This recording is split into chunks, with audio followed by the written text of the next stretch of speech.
Greetings and welcome back. It's your host, Gabe Morales. Today we're going to cover some gangs in the Central District of Seattle, which used to be a heavy gang infested area. However, with gentrification, that has changed, as I'll explain here in just a bit. If you read my books, The Life and Times of a Vato Loco or Gangster's Paradise, then you already know that I personally ran with the party crew in Seattle starting in the mid 1970s. And my brother belonged to the Pike Street gang that operated in downtown Seattle. So I often ran into local gangs and crews, drug dealers, pimps, prostitutes, etc. I joined the Marine Corps in 1982 and stayed in the Corps for 4 years, but came back home to Seattle frequently during that time period and conversed with many of my old homies. So I watched the gang situation in Seattle evolve from a distance. By early 1987, I was working at Folsom Prison, but still came back home, and I noticed year after year an increase in California-style gangsters. You heard it straight from 7'4" OG Peanut Hendricks himself in the last video. His gang, the Hoovers, came to Seattle around 1985 to 1986, and I concur with that. The majority of Hoovers operated in the South End, then spread to the West Side and down Pack Highway. There were other majority black Crip gangs in the South End that aligned with the Hoovers, who, as I stated, went to war in the late 1980s with the Elm Street Pyrus. And there were other blood gangs that backed up the Elm Street Pyrus that later on spawned several local Pyru and blood sets. As I've stated several times now, many local kids, especially those from greater Seattle public housing projects, did not like the fact that the Crips and Bloods came up here from California trying to boss them around. So many of these individuals gravitated towards the Chicago style that was more structured and disciplined and had a belief system.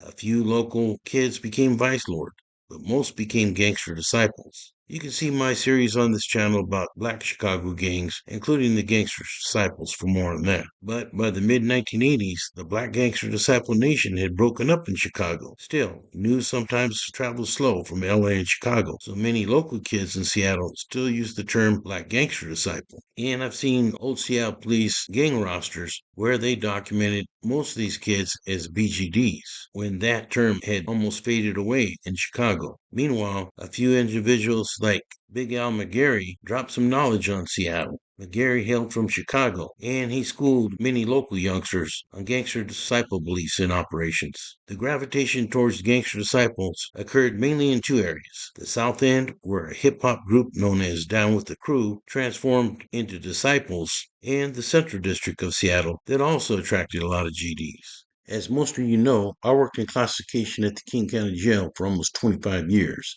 documenting security threat groups, commonly known as gangs. And the biggest group I documented during that time period were the Gangster Disciples. However, you must keep in mind that the South End Gangster Disciples and the Central District Disciples had long feuded with each other. This goes way back to 1986. Robert O.G. Breeze Harris was killed. Harris was from the South End, Down with the Crew, and many believe he was killed by Central District GDs.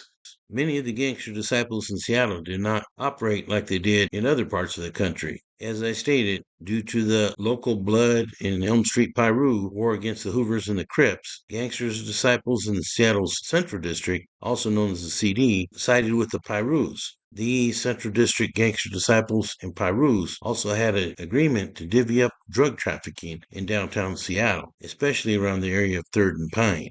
And for that reason, many of the Central District GDs will be shown in pictures wearing black and red to symbolize this association. In Chicago, GD colors are black and blue.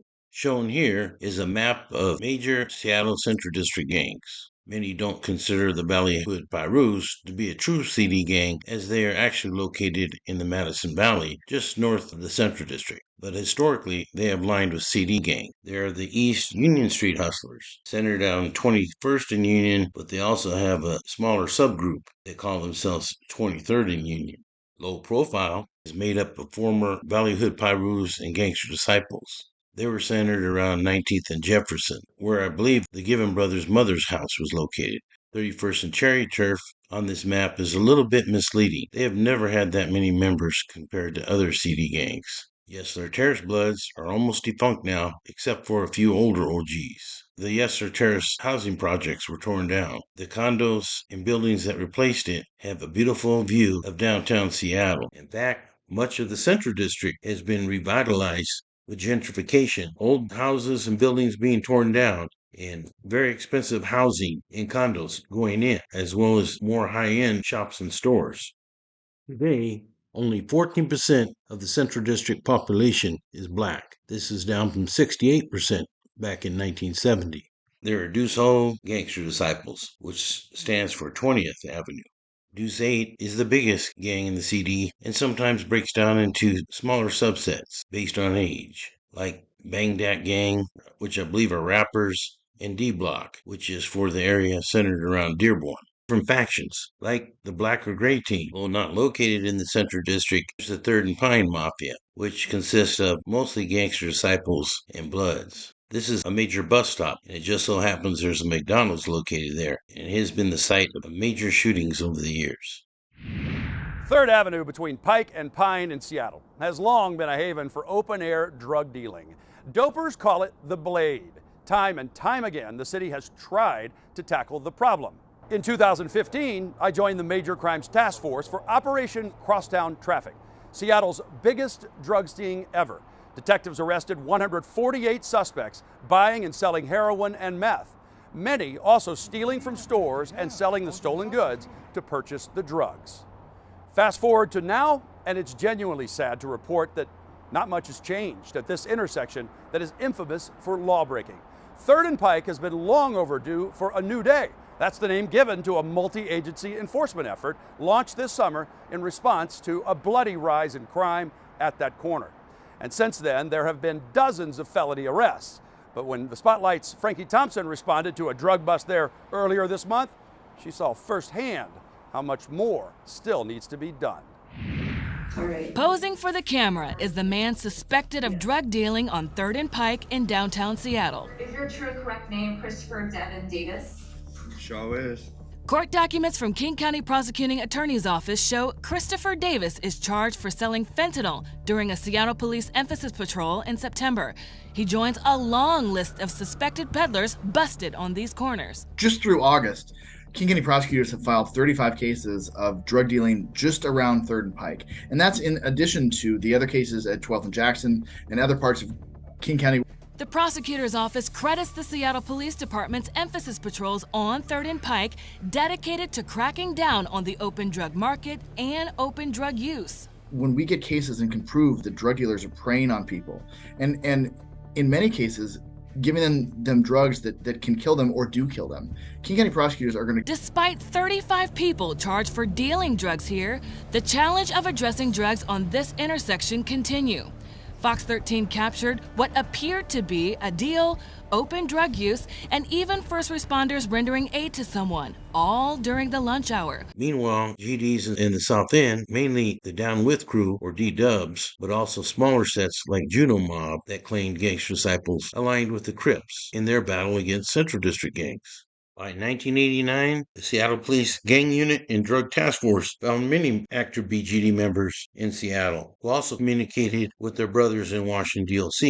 In 1993, at the Washington State Prison, located in Walla Walla, Washington, a letter was confiscated by staff sent to the head of the gangster disciples, Larry Hoover, asking for official approval for local gangs to act in concert with the Chicago headquarters. Dwayne West, a well-known Brothers of the Struggle member, which is a faction of the GDs, was gunned down by his own friend, Jabari Phillips, in March of 2007. Some sources said that it was due to in-house politics. I attended many gang intelligence meetings from 1993 to the year 2000, but starting about the year 2000, I noticed that a lot of the CD gangsters no longer even lived in the Central District due to higher rents, and a lot of them moved to South End cities. A similar thing happened with South End gangs, but they'd often come back to their old stomping grounds and hang out together at nightclubs in Pioneer Square, Belltown, etc. And you often had middle school and high school age youth battling in locations far away from the South End and CD, but still claim those areas. We've seen gang activity all the way from the Canadian border all the way down to Portland area, Vancouver, Clark County, as far as Western Washington.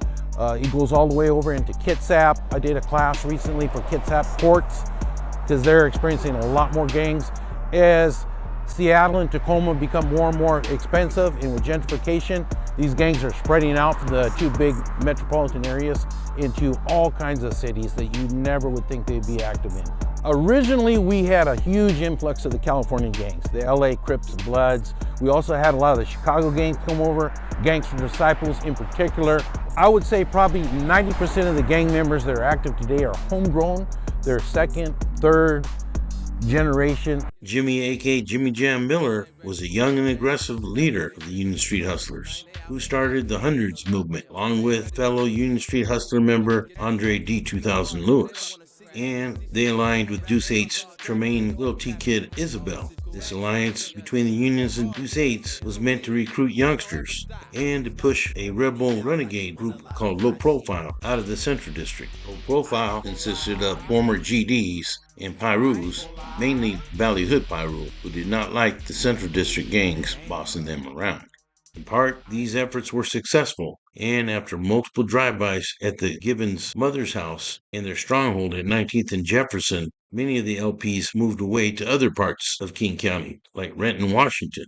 Miller was suspected of many crimes over the years, including pistol whipping and stripping a gang rival behind a Capitol Hill bowling alley bar in June of 2013. Victim, a second-generation Pyru member, was found naked and unconscious in the alley and stated that he feared for his life and did not want to press charges. In 2008, Seattle police arrested Jimmy Jam with marijuana and $3,000 in cash at the corner of 23rd Avenue and East Union. He was arrested again after that for a stolen pistol and possessing half an ounce of cocaine. He was tried in federal court and sentenced to 5 years.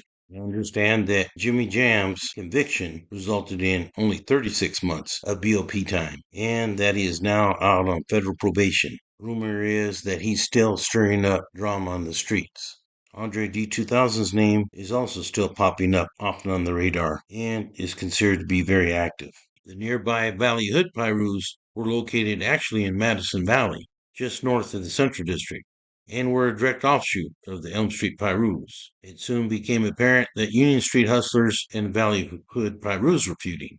In addition to this drama, some of the Valley Hood Pyrus and Deuce 8's split off with the Givens brothers to form the renegade Low Profile gang, whose official colors were purple. Law enforcement was very aware of them, but it wasn't until the death of LP rapper Antoine T. Stunna Horton in August of 2007 that much of the public became aware of them. The LP feud with CD gangsters came to a head when local Deuce 8 shot caller Terrell T. Kid Malam was killed by Omar Norman of Low Profile in October 2005. Just hours before Malam's death, he had been spotted in Pioneer Square and evidently got into a fight with then Seahawks defensive back Ken Hamlin. Hamlin was knocked out in the bar fight, and that ended his football season, and the incident made local headlines. At that time, Malam was supposed to be at a federal work release facility in the CD, but he had put a dummy in his bed to fool the guards or paid them off. I've heard both stories, while he was actually about a mile away partying downtown. Investigation found that Malam was shot multiple times later that night, then finished off with a bullet to the head after he was given a ride and dumped in South Seattle's Seward Park, probably to point the blame towards South End gangsters. Evidently, on the ride, Malam, in the company of Norman and his associate Charles Justice, who was later charged as the second suspect, admitted that he was involved in the shooting of Charles Justice's brother, Rollo, only a week earlier. Evidently, Malam only knew the victim as Rollo and did not know that he was related to Charles. This was a fatal error, and Charles, being enraged at the admission, allegedly pulled out a gun and shot Malam several times. It was later believed that Norman finished him off with a bullet to the head. The two men then stripped Malam of his clothing and dumped his body in the street near Seward Park. The two later on are said to have burned the clothing as well as burned the car. Norman was finally convicted of the crime in 2009, and there were several altercations and shouting matches in the King County Courthouse. During sentencing, Omar Norman is said to have held up a hand sign that read LP. And the ongoing game of payback shootings, Deuce 8 member Jamaica Tiger 6 Hudson gunned down a major low-profile drug dealer named Tyree T. Lee in April of 2007. Deuce 8 member Alan Young Ali Joplin was killed in early 2008 near the Seattle Center, where the Space Needle is located. I don't believe his death has ever been solved. But the deaths were not just gang on gang. Sometimes they targeted law enforcement. Seattle Police Detective Antonio Terry was shot and killed in June 1994 after stopping to help what he thought was a stranded motorist on the Swift Marlboro exit located just west of Beacon Hill and just northeast of Boyne Field. Detective Terry was in an unmarked car and returning from an undercover narcotics assignment to the local police station. When he got out of the car to help, one of the men is believed to have recognized him as being a police officer and opened up fire. Although mortally wounded, Detective Terry was able to drive to the SPD South Precinct on Beacon Hill to ask for help before he passed. He was able to give a good enough description of two suspects, Quentin Irvin from Union Street Hustlers and Eric Smiley, also a GD, both of whom were later arrested. Eventually, they were both convicted and sent to prison. While incarcerated in Washington, D.C., Irvin is said to have put on a new tattoo, ATK, signifying Antonio Terry Killer.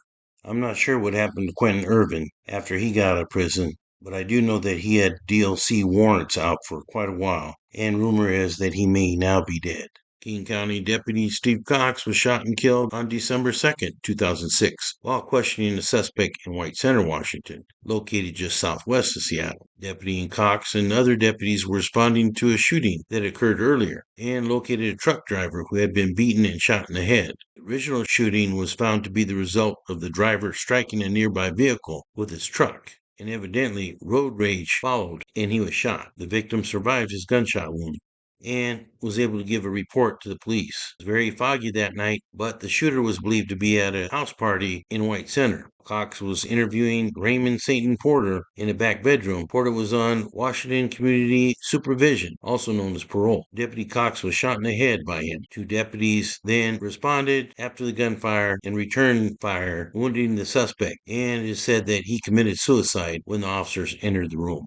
I was familiar with Detective Antonio Terry, but I was very familiar with Detective Steve Cox, who attended some of my gang classes and was known as Superman by many at the White Center substation. Well, these shootings very concerning for the dozens of people who showed up in what's being dubbed the Barfield Community Safety Meeting. They showed up wanting direct answers as what's being done to keep people in this community safe and secure. What are you doing about the guns?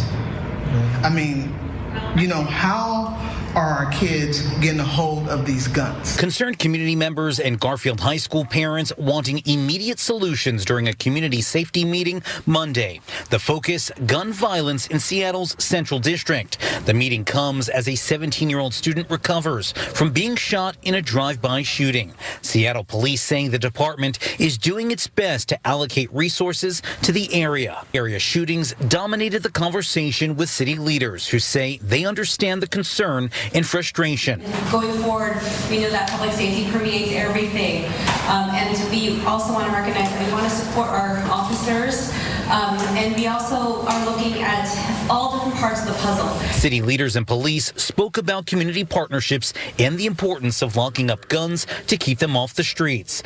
I've been told that currently Deuce 8 and Union Street Hustlers are beefing hard, and I believe that a recent homicide at Garfield High School involved the two gangs. But while Seattle may seem out of control, statistics state that violent crime is down, perhaps in the city, but I can tell you, a lot of it has been shipped out to the county areas, as many of the gangs now operate in South King County cities. But it is not all bad news. I brought in the Seattle Youth Violence Prevention Initiative and former director Mariko Lockhart and her staff to do a workshop at the Criminal Justice Training Center, also known as the Police Academy. I know that they network with a lot of intervention programs, which I'm sure helped some youngsters from entering the gang lifestyle. I know without some good mentors, I probably would have ended up in prison or jail or dead or addicted to hard drugs. In similar fashion, my brother Lamar Hudson grew up in Tacoma, ended up joining the Bloods. He grew up in a dysfunctional family and self-admits that he used to be a bully. But he turned it around and now helps people with a positive message for life and often uses rap as an intervention technique. Done videos with Rashad Norris, who works with youth out of Green Hill and has a program called Relevant Engagement. I've done a lot of videos with more positive messages. I have with me here Gabe Morales, author, trainer, and gang specialist. Okay, what do you think is causing all this violence? Well, there's a lot of different reasons, Cindy. Kids today are looking for attention, just like they have in past generations. But today, kids are going through severe emotional problems sometimes, drug and alcohol problems. There's tendency to have guns today on the street more than any other previous generation. And a lot of these kids are just literally dying for somebody to take notice of them. These kids want attention, they want power, they want freedom, they want fun, they want to belong, they want a family. And they're just looking for somebody to take notice of them. And unfortunately, a lot of them are doing that by committing violence, and often on each other. We're talking about kids that are 12, 13, 14, 15 years old that are killing each other today. You know any positive guests that would be good for my show, please forward their names so I could possibly interview them. I hope you enjoyed this episode and continue to keep a positive outlook on life. For now, this is Gabe Morales signing off for Gangsters, Cops, and Politicians.